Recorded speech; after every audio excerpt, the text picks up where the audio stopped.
Hello guys, health guideline Facebook পেজের পক্ষ থেকে আপনাদেরকে স্বাগতম। ভিডিওর থাম্বনেল এবং ডেসক্রিপশন দেখেই বুঝতে পারছেন বরাবরের মতোই আমি মেডিসিন নিয়ে হাজির। আপনারা দেখতে পাচ্ছেন বিলামিন ট্যাবলেট, এটা বিলাসিন প্রিপারেশনের 20 mg। এটার প্রস্তুতকারক প্রতিষ্ঠান হচ্ছে ইবনে সিনা ফার্মাসিউটিক্যাল কোম্পানি।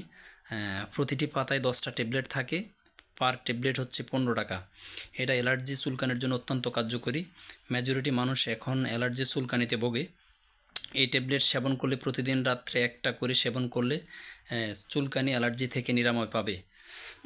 আশা করি ভিডিওটা যদি আপনাদের ভালো লাগে তাহলে ভিডিওটা চ্যানেলটা সাবস্ক্রাইব করে পাশে থাকবেন এবং আপনাদের কমেন্টস করে মন্তব্য জানাবেন। আল্লাহ হাফেজ।